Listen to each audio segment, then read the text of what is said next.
Welcome to Midwest Mind Melt with your hosts Josh and Jason. Josh, how you been, man? Not too bad, man. The air smells a lot better in Fremont tonight. Yes, 100%. Friday was terrible. In studio today with us, we have a guest, Devin Neilsen, a buddy of mine, entrepreneur, and a full-time college student. So we kind of want to talk to him about his journey and his experiences and the things that he's done. Devin, how are you? I'm doing good. How are you guys doing? Oh, not too terrible. I mean, it's been a pretty good weekend. So, I mean, the Huskers won, right? I mean, that was a pretty good game. So, something a plus. I mean, Well, it was. So, Josh, you had some questions for Devin? Yeah. First off, just give us a little background, man. How is you had a brand for a while? How did that get started? Yeah. So currently I'm 20 years old. I started the brand when I was 19 years old, freshman in college. At the end of the year that year, I was debating dropping out of college just because I really didn't know what I wanted to do. I changed my major 3 times in one semester, which is a lot compared to a lot of other people. I was exercise science, strength conditioning, just all over the place, did not know what I wanted to do. And then I finally decided, after seeing an Instagram post about a clothing company, that I would start my own. So I had $500 in my bank account. I contacted a person from out of the country, and I ordered 100 shirts and just kind of kicked it off right away. I think it actually took me 4 days to get my first sale. And for those 4 days, I really didn't eat very much because I didn't have much food. So I was basically living off my parents for that time. Now, something I've always kind of wondered about, how long did it take you to get your website and like your actual like branding done when you decided you were going to go all in on this? Yeah, so it only took me a couple of weeks, I believe. The website probably took a good 4 or 5 hours. They have pretty good stuff on the internet now, how to show you how to do that. But like the brand name and the meaning behind it took a little while. I just think it was because, you just can't come up with things like that off the bat. So No, 100%. I mean, I don't know how long it took me and Josh to figure out like what to call this. I mean, we tossed some ideas around, and actually our buddy was actually the one that came up with Midwest Mind Melt, and we kind of stole that from him. So Listen, man, we're still trying to figure out what this is. you're not wrong, 100%. But 19 years old and already, so ambitious. Like I'm jealous because at 19, I was smoking doobies and picking my belly button. So. That's awesome, dude. I mean, kudos for you. A lot of 19-year-olds just don't have that drive. So what was it at 19 years old? What was it that you sat down and said, you know what, I'm going to start my own business? Like what was it exactly? With the careers I was basically researching, I always noticed like a chiropractor, I want to do that. The salary was capped. There's so much you can do with that. There's so much people you can affect. But I was talking to my girlfriend, and she told me this idea of starting my own business and affecting more people, because I'm a big believer, and back then I wasn't, but now I'm a big believer, and it really doesn't matter about the money, more just about the effect you put on people. Because you see all the people on YouTube and all this stuff saying like the zeros don't matter in your bank account, and that's really affected me. But I basically just it pushed me to start it just so I could have that to start the capital freedom. Basically, I wanted freedom in my life so I could do things, retire earlier, I guess, to a certain point. But it wasn't just so I could, flex my money or anything. I also wanted people to wear clothing with a vision at the start, but I really didn't have any meaning for it. I just wanted to start something new. So it was kind of out of the blue, and I really didn't have a plan at all. I just kind of threw it up. So to give you guys a little bit of backstory, me and Devin met, actually, I walked into GNC one day, and I was literally just shopping around, whatever, looking at subs, and this was about the time I got into fitness. And Devin sat down and started talking to me about his company. And I think it was that same day or the next day I went on and I ordered one of your shirts. And I fell in love with it. It was an amazing product. And Devin was looking for brand ambassadors and team members. And so I took him up on that offer. And that's kind of how me and Devin met each other. But it was a bit, because like I'm 27 years old. I'll be 28 next month. And I still work, I pay somebody else's paycheck. It's like, I saw you at 20 years old, 19 years old, and already have your own business. I was like, man, what am I doing wrong? And it's just, you're a visionary to a lot of people, and there's so many young people out there that want to be entrepreneurs and want to start their own company, whatever it is, whether it be apparel or a car detailing business. I know a buddy who went into that. It's huge, and seeing somebody like you that's been successful in that. And you did talk about how you did change the company around, or you found that one little niche that you wanted to focus on, and we'll talk about that in a little bit. But it's huge, and that's one reason why I wanted to ask you on here today. And so how is it juggling a business and being a full-time college student? It's pretty hard. I also do full-time personal training on the side. That's actually like my job. I get pulling most of my income. So that makes it easier because I set my own schedule. I'm not, I don't have a work schedule or anything. I just text my clients when you want to go. But I have 3-hour night classes every night of the week. So from 6 to 9, I'm pretty booked. I would say the time I get the most stuff done is the mornings. I've been starting to schedule getting up at 5 a.m. every day, and that honestly helps. But the sleep doesn't. When being a pretty competitive powerlifter, you need that sleep, and that's kind of taking a sacrifice away from that. So, if you want to win in the business world, you really can't win in the other places in life. That's one reason why I really don't like going to school and doing all this thing at once. But staying on top of the game allows you to pull in an income while you're being in school, rather than just going in debt. Now, talking about getting away from the business for a minute, but you talked about powerlifting, and I know you competed at Worlds. What was it, a month ago? Oh yeah, a month and a half ago. How was that? What was that like? Well, about a year ago, I kind of quit lifting for a little bit, and that was when I was going to drop out of school as well. I really didn't have any motivation in my life. I just kind of fell off the earth for a little bit. It happens. But I found powerlifting. The coach gave me an opportunity, and I came out for it, and I got pretty good pretty fast. But competing in a different country, it's crazy because everyone over there really doesn't know who you are. So you really have nothing to prove, which I like. You go out there and just do what's best for you. When you're competing here in America, like a national meet, everyone knows who you are, through social media and even your name through the team. So when you compete somewhere else, it really gives you that chance to kind of go above and beyond and do it for yourself. Did that kind of help motivate you to kind of get back on the horse and get back into it? Would you say then? For powerlifting? Yeah. Yeah, definitely. Like, I think that, going in there and actually putting yourself forward and focusing on something rather than just sitting in your bed, and just contemplating life. When you focus on something, I think other things fall in place. Like, for me and my diet, if I have a good diet going on, if I'm watching my calories and everything, it seems like my business is better, my powerlifting is better, and overall life. Like, I'm getting my homework done. But if I'm eating like crap, everything is messed up. So I'm a big believer everything has to be perfect for it to all go okay. Garbage in, garbage out. Makes a lot of sense. That's what my grandpa used to always say. No, but getting back to the business side, and when you started this operation, I love to use that word, operation.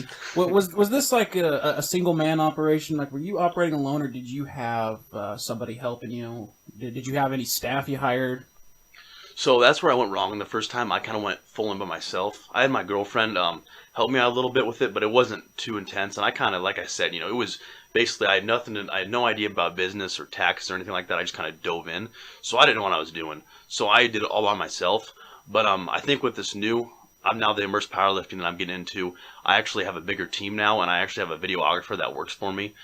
And it's way better. That's why I basically quadrupled my business in the time in half the amount of time. So I think that's a big part of it, is having people that motivate you around and actually having people to help do the work, because before I was taking the own pictures and everything, and with a tight schedule, it's pretty tough to do that.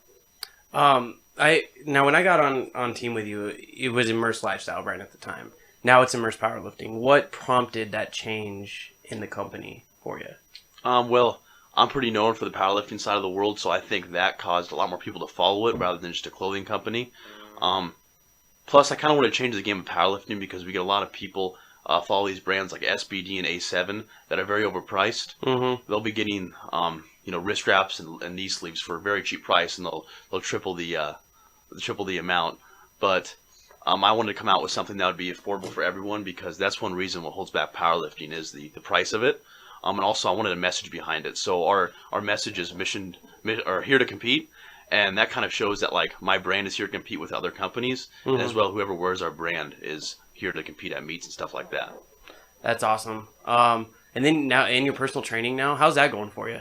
It's going pretty well. I think it's going to be my career choice after college. So college is really not going to do much for me, but I think that the personal training aspect of it is what I want to do with the rest of my life. So. Yeah, I'd considered that after I got into fitness, and when you talked about where you stopped lifting, man, like I'm gonna be honest, up until this week I hadn't been in the gym in like 5 months, and it's just I had no motivation, and maybe no motivation, but I had a lack of motivation just because I had a lot of other things going on at the time.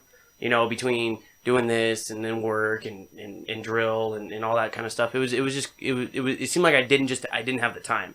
And more or less, one of my buddies always told me, you never don't have the time. It's just sometimes it's not high enough on your priority list to make the time. But life happens, and we got to adjust our priorities as they come at us.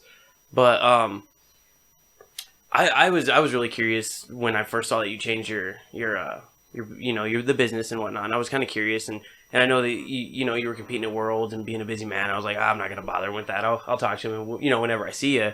And but it's good that to see that you found that niche and that that's what your focus is, and that's eventually what you're gonna move into as a career. So how are you planning maybe in the future? And don't give us a whole lot of details, obviously, but to link your brand with a business of personal training in some way, shape, or form. Like, are you gonna open a gym, or are you gonna sponsor powerlifters? Like, how are you planning on doing that?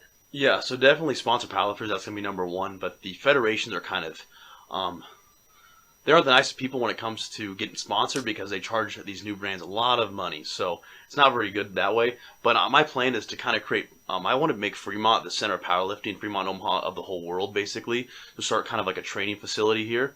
I don't know about a gym, but basically have my own kind of like powerlifting certification where people can be like a powerlifter personal trainer type of thing. That's not really out there right now. So I think that'd be a smart thing where they do have USAPL certified coaches, but I mean, that really doesn't do anything. I think having in-depth, talks when I learn more will definitely help out other people. And I want Fremont, Omaha to be known for being, strong people, because I think that's a sport that anyone can do. Even if your athletic ability is, crap, you can always lift, squat, bench, and deadlift weights. And I think it's really a good stress reliever for everyone.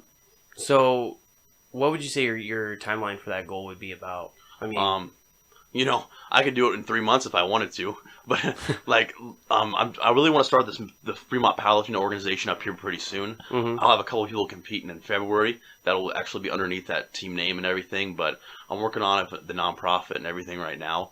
And I'm kind of looking at the direction I want it to go. But I definitely want to hold group training for powerlifting, stuff like that. But that certification is really my number one goal. But I really want to get a lot more scientific in it and actually meet up with an exercise science major has a doctorate of that and get the whole anatomy on it as well too. That's awesome, man. That's an awesome goal. That's a really big goal. Yeah, the goal is man, dude, you make me seem like I got nothing. That's a big vision. Yeah, it's good though. It's to see somebody so young with such a huge vision and know exactly where you want to go with it. Because there's a lot of people at your age who are going to school and have no idea what they want to do or what they're going to do when they graduate. And wow, dude, mind blown. Yeah, there's a lot of adults that don't know what they're doing or what they're gonna do. So yeah, look at Bernie Sanders, right? So I mean, during this whole process, your whole journey, has there ever been any real negative people in your life, or anybody that's really doubted you hardcore? Has everybody been pretty supportive? Oh yeah, senior year of high school, I was pretty bullied pretty badly, not physically but mentally. I was actually another part of the story is actually trying to play professional tennis. I dropped out of my senior year of school and went down to Florida and tried to play professional tennis, try to get on a Division I university. And when I came back my second semester, and everyone was just mad at me because I've always learned that when you come from nothing when you're growing up, as in sports and stuff, and your friends don't like to see you succeed more than them. So I was getting these tennis sponsorships and people couldn't handle it. I was getting good college offers, people couldn't handle it. So they would be rude to me. And then I started kind of posting more pictures on Instagram because I started to lift a little bit. And then that was even more. When you post a shirtless picture, everyone makes fun of you. And they'd post on their own Instagram, mocking me. And, there was no doubt in my mind about killing myself or, depression or anything, because I knew I was going to prove them wrong. And about 3 months later, what I know, they all asked me for help, diet tips. Until this day, they ask me to personal train them and stuff. But you know what? They always say don't hold grudges, but when you talk, enough crap, you kind of you don't want to get over it, Yeah. But that's kind of what drove me since the beginning, was just kind of showing everyone wrong, proving everyone wrong. And it's kind of, I always think haters are a good thing because you're doing something right if you have haters, as they always say. But it's kind of decreased over the years. So I'm kind of happy about that. But definitely that was in the most negative part of my life. My high school kind of journey wasn't very good.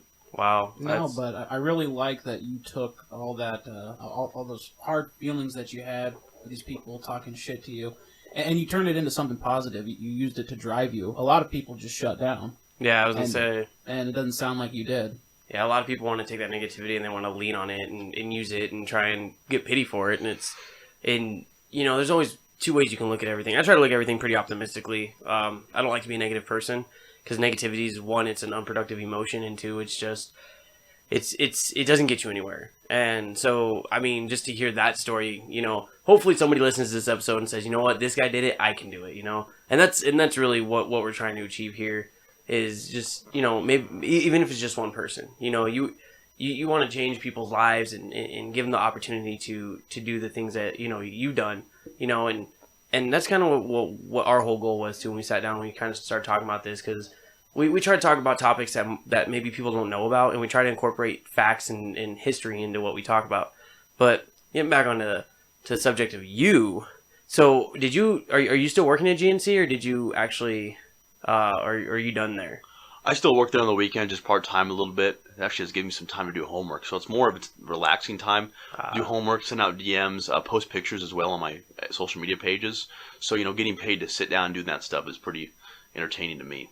That's awesome. So what kind of feedback have you said that you doubled your business with Immerse Powerlifting in half the time that you did in Immerse Lifestyle. How is that? What's your reception of that been like? Like, how's that made you feel? Well, like I said, I'm not really big on the money part of it. I kind of like everyone wearing it to meets, and I get pictures and videos of people wearing them in powerlifting meets, and it just motivates me because, when they wear that brand, it kind of wears my name to a certain point. Mm-hmm. So it kind of like shows they're supporting me in a sense too. But yeah, I don't judge being successful off money by any means. You have zeros in your bank account, but like I said earlier, but as long as people are getting inspired by you, they're going to keep pushing with you. And I think like doubling, tripling, whatever I did, it was a very big jump in my business. Mm-hmm. From going from 2,000 websites visits in 1 year to 2,000 in a week. The first week of my launch of Immerse Powerlifting, I think it was just more of a motivator and kind of like, wow, people actually, they want to support me. And I think that's what people need in life, is that support group. So you said when you started Immerse Powerlifting, you went in, or not Immerse Powerlifting, I'm sorry, but Immerse Lifestyle, you went straight in by yourself. So when you made that jump, did you still have the same team that you had towards the end of Immerse Lifestyle? Was that the same team that you brought in with you to Immerse Powerlifting? And did it make that transition easier for you than, say, your initial startup? I kind of left a lot of the Immerse Lifestyle in the past, just because I wasn't happy where I was going with it. Mm-hmm. It was just like any other clothing brand. I didn't see a future for it. So I met a couple guys in Omaha, a couple more, I guess, influential people in Omaha, and kind of got more clout, as they say, just to help me out a little bit more. And that honestly was a big jump for me, getting the people at Iron Heaven Gym and those Omaha barbell gyms. Those people are very influential in Omaha, and they're powerlifters as well too, so that helps me. Just focusing on the Fremont market or even international market, you're just not going to get what you get from a hometown feel. I think focusing on that Omaha, Lincoln area is mm-hmm. definitely really important, and that's why I think I've had high amount of success in the recent month or two with Immerse Powerlifting. That's what Tim Rexius talks about on his podcast too. Is that hometown feel when it comes to being a local business owner, and it's great to see it, 100%.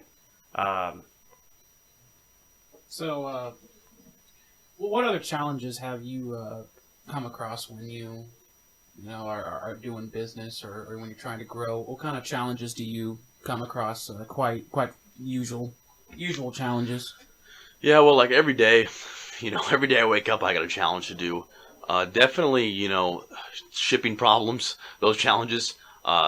School is a big challenge. It just always gets in the way of things. Those homework assignments that really don't matter. I kind of question why I'm there, because I can have sustainable income outside of college. I really don't need to be in college, but I feel like it's needed of me, and my parents want it out of me. So I really want to do it for them, But, they always say don't do it for people. You don't do it for other people. But a part of you still wants to do it for them. So that's one reason why I honor, my elders. Mm-hmm. So I did that. That's the reason. I think that's the biggest struggle, is probably balancing that school and work and that at the same time. Yeah, I could imagine, because school can get really stressful sometimes, just for anybody, but let alone if you have a project that you're doing outside. So yeah, I can definitely see that. Now you said shipping problems. How often do shipping problems happen? Do they happen all the time?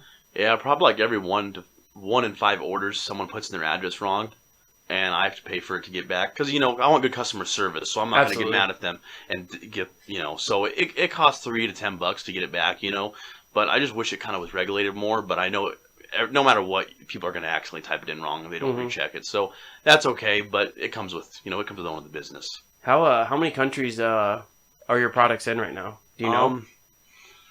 I'd probably say 6 to 7 countries. I'm not sure the exact ones. I know United Kingdom, Ireland, Estonia, Australia. Wow, Australia. Vietnam. That's even more interesting. Japan. Actually. I have a couple of Marines that wear it, and Japan.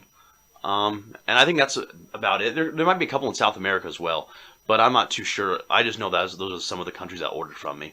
That's awesome. What's your personal view on customer service exactly? Like how do you view it? Well, it's the most important part. That's customer satisfaction. I think goes along with inspiring people and kind of, I guess, growing the community. Because if you have good customer service, you're going to have a good business. That's just no matter what. Even if your product is crappy, let's just say that. You walk into those restaurants. I can't think of any, but like let's say for McDonald's, for example. They build off a crappy food basis. But I would say their service is pretty quick and pretty good sometimes. Like they don't forget things. I mean, sometimes, but it's very, very quick, which I think is good customer service. So they thrive off that. That's why they make so much money. It's not because they have good food. So I think with any business, any clothing business, car detailing, even if you're a nice person, they're going to come to you. If you're giving them a good price, they're going to come to you. And I think that all ties in with customer service. But obviously, doing a good job is what they want too. But just making them feel like an actual person and being their friend is what they want. Yeah, I did 6.5 years in retail, and customer service is our biggest focus above all other things at the time. Before Safeway merged with Albertsons, right before I left, actually right after I left, we actually had what we called secret shoppers that would come in and they would shop the store, and there were certain attributes that we had to hit depending on where we were working at the time. So if you were on the sales floor, you had to greet everybody you walked past. You had to ask them if they needed help. There's there's a checklist that you had to do every time that you walked past somebody. And I used to be really shy before I started working in retail. And I tell you, if you're a shy person, you really want to break out of that bubble, go get a job in retail, go get a job in customer service. There's days it's going to suck, but it's going to literally make you a better person because you learn how to talk to people. And that was probably the biggest thing for me after I went into management was I'd had 4 years of customer service experience and whatnot. And so it made dealing with irate customers or unhappy customers a lot easier for me because I've had, I was able to build that rapport with people. Do you get any, even today, do you get any, like super negative messages or anything from people? Oh, definitely. Even if the product's perfect, which I think my products are, I came out with them, I'm proud for myself. There's little complaints, Velcro coming off, but that's going to happen. Like the Velcro, little pieces of Velcro that come off the things, they'll complain about that. Well, no matter what product you get, the Velcro comes off. You can't help that. There'll be complaints about that, a cotton shirt having a string come out of it, stuff like that people will complain about. But there's nothing huge complaints because I pride myself on having good products. I don't want to be a company that sells for volume, but I want to be a company that sells, good quality stuff. So, that's what I really been focusing on with both brands, no matter what, is good quality. But I just think focusing on that niche definitely, with that good quality, is what wins. Do you, as a business owner, do you ever take any time off? Like if you get a DM on a Sunday and you just don't want to deal with it, do you ever just put it off till the next day, or do you handle that situation right then and there? Oh, 100%. I'll put it off. Sometimes it kind of matters what mood I'm in. But if like you said, life comes first. The business is number one usually, but life does come first. I'll put off a DM for 1 or 2 days. But that's just not because I don't want to reply. It's just because I have other things that I'm thinking about, and I'll get back to it, of course. But I try to do it as early as possible. But it doesn't matter the day. It could be a Monday, and I could not check it to a Wednesday. It could be a Sunday. I check it right away. Being an entrepreneur, you really could just kind of work whenever. Yeah. But I just think that. It depends on your mood and what you have else going. So if I'm on training a client or whatever, sometimes I'll just forget to reply till the next day. Yeah. Or I'm doing homework or whatever, I'll just say, I'll reply later. But I really never look at it and say, I'll just reply another time. It's mostly because I'm busy with other things. Well, yeah, and that's part of that juggling school full time and doing the business and then obviously training people. just so our listeners have an idea for anybody who might be interested, what do your personal training rates usually run? I vary because, it depends on the person's income. I do a lot of high school kids. I like to give them a better deal because either they're paying for it or their parents. You don't want to break the bank with that. Usually I do a session for about $20. Depends on the person. That's average. I can do cheaper. I can do more expensive. Just depends on the person, honestly. And I do package deals, so like more times you go, obviously the less it's going to be, and monthly rates as well. But I'm kind of trying to figure that out still because I don't want to charge too much because I want a bigger clientele. But again, I would say I'm pretty damn good at it. So, And that'll come with that. I mean, once those people start talking about how well you train them, or people start seeing their results, they're going to talk about you because that's where they're getting it. And eventually, you'll be able to get a better niche on that too. Because your clientele will grow. My dad owned a business for 22 years and never advertised. He didn't even have a sign out front of it in the front of his business. He had business cards, but that was it. But 90% of his customers came to him by word of mouth because that's how he ran his business, because it was all about taking care of the customer and not, charging expensive rates or trying to make, get everybody for every penny they could get. And that's huge. And it's great to see that, especially at a young age. Cause I can't wait to see where this business is going to go, honestly. It's very, very motivational for us. Where do you train out of? 24 Live Fit in Fremont. John and Sammy gave me the opportunity there, so. John and Sammy are good people. That's actually where I go. Yeah. It's a great gym. It really is. I did the Anytime Fitness thing for a while. And then I did the Y for a little bit, more for the sauna. That was really what I used it for. But after I went and talked to John and Sammy over there, I was like, I literally signed up that day. I was like, bro, I can't even argue with their rates or anything that they got. And you get that big field gym, but from a hometown, perspective, and it's great. So if I wanted to just start a business, what's kind of the first steps that you would tell me to take? Well, it's kind of weird, but money is not the issue, because anyone can make money. It's the easiest time to make money in the whole ever right now. You can go on eBay and flip. You can flip anything and make money. So that's not the issue. The issue is the will and the go for it. So basically, how I see it is the younger you are, the better to start the business because you have less worries and less things to pay for. When you're 20 years old like me, a car payment, a little bit of insurance, but really, what is there to pay for? Rent maybe, or even a house, depends on what you're doing. But you could even live with your parents, and that'd be fine. So it really honestly matters when you're going to do it. It doesn't matter what your situation you're in. Anyone can start a business, but it matters when you're going to do it. So I just said that again. No, you're good. Okay. Don't worry, we're going to be doing some serious editing on this one. Okay, good. But are we? Okay. Anyway, me and Jason have talked a lot about technology. We talked about it when my buddy Ridge was here, and we were talking about law enforcement.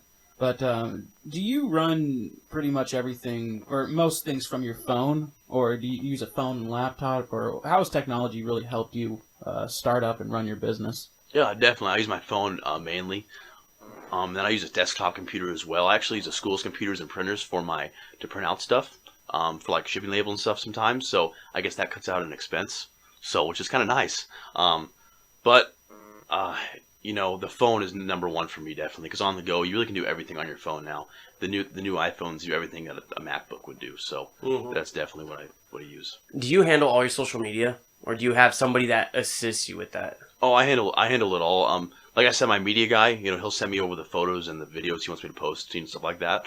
But I decide, I have the final say in what I'm going to post and everything. So everything that's written, everything that's done is by me. So, which is nice. If you could give one bit of motivation to somebody, to any of our listeners, what would it be? To start early, because let's say when you're 40 years old and you have things to worry about and children, you can't drop everything and invest all your money because your daughter, your son has to eat. So if the longer you wait, everyone says, I'm going to do it later, I'm going to do it later. But guess what? They never do. That's why the whole world works for someone still, which is fine. But if you really want to start a business and you say, I'm going to do it later, I'm waiting, opportunities are going to go. And I'm 20, that's young as crap, I think 50 years old is even young, because if you think about it, with modern medicine, we're going to live to closer to 100. So 50 years old is still young to start it, but you have more things to worry about. So it's very, very, very, very hard. And if I didn't start it now, I know I wasn't going to start it later. So that's why I did that. And I 100% guarantee if you don't work your ass off in your 20s, you're not going to make it by your 30s and 40s. Yeah, I've definitely heard that what you do in your 20s will set you up for the rest of your life. And I wholeheartedly believe that. A lot of people screw around in their 20s and they're not set up for the rest of their life. Yep. They're spending their 30s, 40s, and 50s trying to get back to it. But it's also a common misconception to have your life together by the time, or while you're in your 20s too, because you're not going to know everything. And I have a lot of friends who are like, man, I thought I'd have a family, I thought I'd have a house. I'm like, you can't expect to have everything together by 23. It just doesn't happen. I mean, there's a lot of people that accomplish that, but it's not possible for everybody. Everybody comes from a different situation, a different background. You know, we're all cut from a different cut of cloth, and so we can't base our goals on what our friends do, because our friends come from a whole nother place. But talk to us a little bit more about powerlifting. Yeah, so to be honest, I like it a lot. So I do it pretty competitively. So at Midland University, and a lot of people don't know that, but we're actually basically Division I in powerlifting. So we can compete against UNL, Nebraska Cornhuskers, Texas A&M, Ohio State, and we recently won the national championship, beating all those teams. That allowed us to go to the World Championships. But it is pretty cool to compete against those schools and realize Midland is on the map, because you have the best recruits in the country coming to Midland, and it makes Midland basically the Alabama powerlifting. So that's what's really cool here, and we have a really nice training facility, which allows us to get pretty good. And it's just an awesome experience for me to be able to lift here. If I didn't live in Fremont, I don't know if I would be able to, because the amount of recruits that they're bringing in is pretty insane. Now, has Midland powerlifting always been like that, or is this something that's just kind of new and up and coming? It's a couple years new. I think 2016 is when it kind of started, but the coach came in and they allowed scholarships now, so they're getting scholarships for powerlifting. So basically, if you can lift and if you're strong, you're coming. That's awesome. Wow. I mean, to think that, because a lot of people, I'll be honest, when I first moved to Fremont, I didn't even know there was a university in this town. Because Midland's small. It's big, but it's small. Yeah, I didn't know either. It has a very small footprint, but it's got a big, big outreach in the community. You hear about it, but if you don't know where it's at, you're never going to see it. And that's the thing, is because it's literally hidden among houses. And that's why I never knew it was here. So it's crazy to think that a school so small is powerlifting in Division I. Like, that's freaking insane, man. Like, wow. Now, could you explain to our listeners who are athletically stupid the difference between powerlifting and bodybuilding? So powerlifting is the squat, bench, and deadlift, and you max out as fast, as hard as you can. Bodybuilding will be showing off your physique, dieting down to a certain look. But powerlifting, again, back to the other hand, is actually going to be a certain weight class, and you have to lift the max amount of weight in those three lifts: the squat, bench, and deadlift. So would you say that, to kind of dumb it down a little bit more, powerlifting is more about actually being strong, whereas bodybuilding is more about looking strong? Yeah, yep. Okay. So you can see there'll be guys in powerlifting that are like 120 pounds that can deadlift 500 pounds. Mm-hmm. But, bodybuilders, they're not that strong. They just look like they can lift a lot, but they really can't. Yeah, I do follow some bodybuilders and people that compete on Instagram, and it's really funny because you can tell when they're getting ready to go compete, because they literally drop down and they lean out so much that they look like a totally different person from when they're actually in bulk season compared to cutting season. And if somebody wanted to start powerlifting, but not in a school setting, just on their own, what recommendations could you give them? Come train with me first. I'm joking, but definitely look up like YouTube videos and understand what are you looking for? Like, what are you looking for to do? Are you looking to improve overall health? Because if you're looking to just be a really strong human, I recommend powerlifting, but you definitely need the right form, because most people really don't have that great a form. So YouTube is number one, and honestly, getting a coach or a personal trainer is also helpful, but a lot of personal trainers and coaches really don't have that much knowledge on powerlifting. So you should go to a powerlifting specific personal trainer, so someone like me or someone else around that can do that. That's awesome. Yeah, you're definitely going to need to branch out, I would think. And with bodybuilding, obviously, the diet's very strict when they're not in the off season. In powerlifting, what kind of do they have a strict diet, or what's the deal with the diet in powerlifting? We got to eat to stay strong, so we really can't diet very hard. What basically I go around 10 to 12 pounds above my weight class. My weight class is 183, so I walk around like 190 to 200 actually around that range. And about a week before, instead of cutting calories, I load water and sodium. So I'll ingest 3 gallons of water with 6,000 milligrams of sodium, and then the day before actually cut it all out, and it drains out my system. So actually I'll lose 15 pounds in basically one day. And that allows you to keep strength, because once you rehydrate, you're fine. Mm-hmm. But when you cut calories, you're cutting off all that fat and cutting off mass. So when you cut off mass, no matter what, you're going to lose strength. And that's part of that science you were talking about when it comes to powerlifting. Exactly. It's all a lot of central nervous system strength rather than muscular strength, because powerlifting, we know for a fact that the body recruits muscles to lift weights. So powerlifting is just training the body to recruit more of your muscles to lift weights. Bodybuilding is actually growing the muscle. Wow, that's actually really. I had no idea. That's gotta just feel so empowering when you start to improve in something like powerlifting. Because I mean, like, I've done boxing and martial arts and crap like that, and that always wasn't very empowering. So I can only imagine, you're just gaining strength. Like, that's just gotta feel good, right?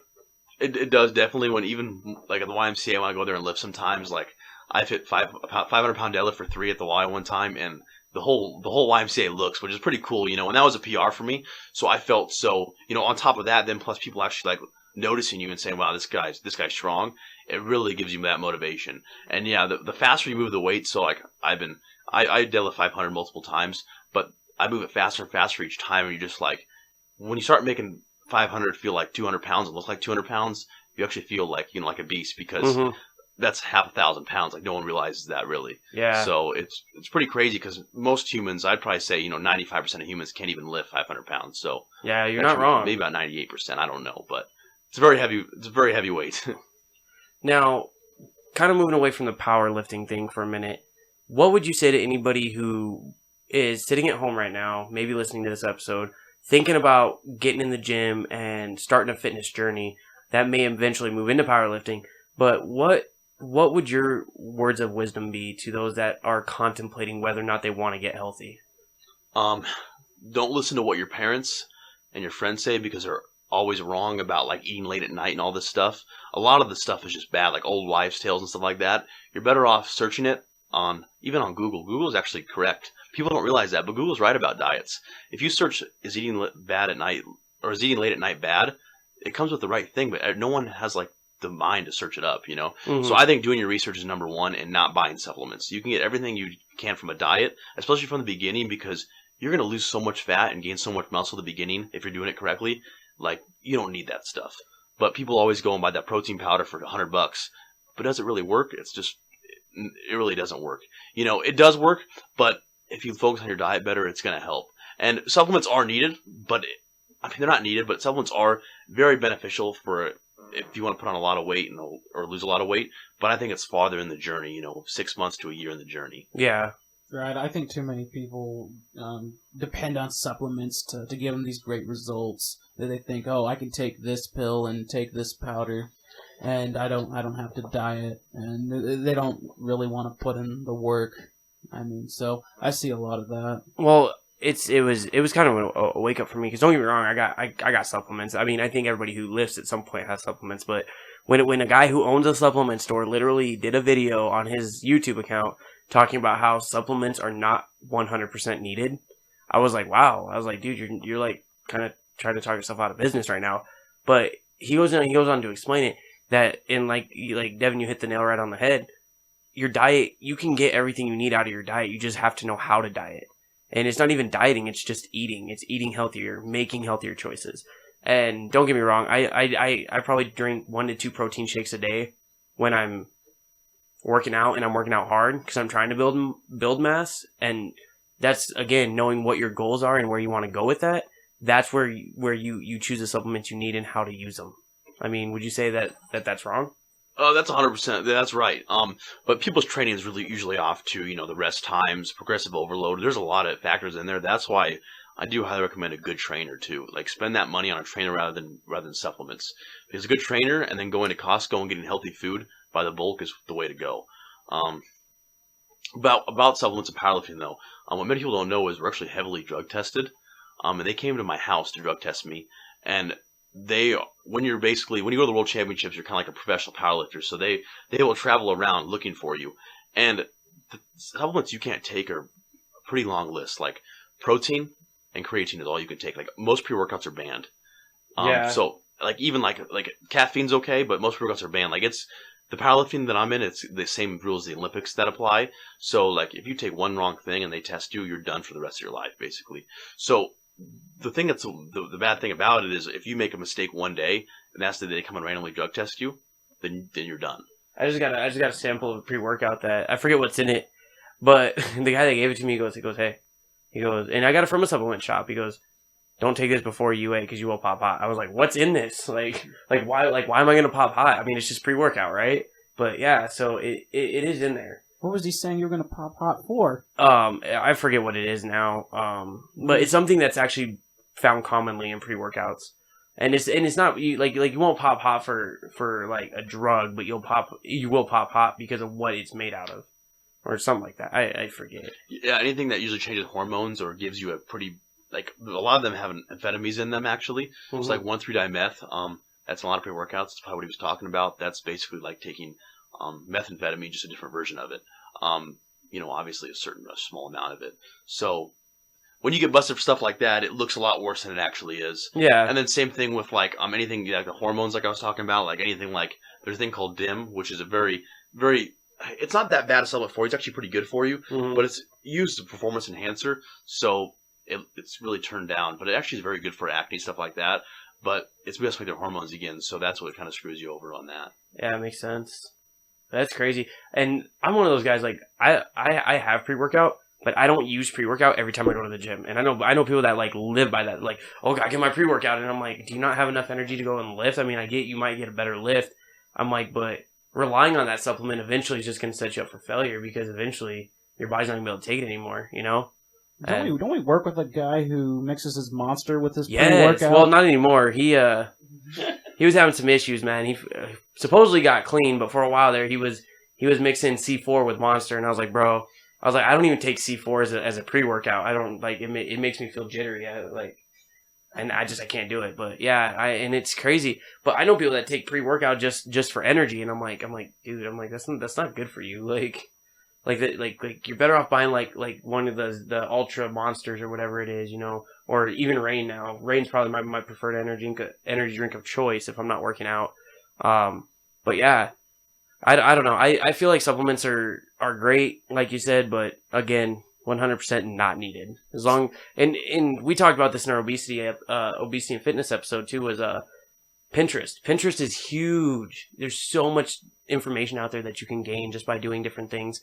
And just doing the research, like Devin said, you know, Google's a great tool. I remember life before Google, and it was tough. But Google's great. So, Devin, I think that's all we got for you tonight, man. We appreciate you taking the time to come out and talk to us and kind of give us your story and everything that you want. If you guys haven't gone to his website and checked it out, it's immersepowerlifting.com, correct? Yep, that's it. Go check it out, and hopefully you guys will get some inspiration and get in the gym and start powerlifting. Yeah, man. Thanks for joining us tonight. Yeah, thank you guys. Before I go, I just want to let everyone know if you have a thought, start something, do it right now. Don't sit you're going to sit on your couch anyway, but if you actually want to go for it tomorrow, please do it. Just do it. Have a good night, guys.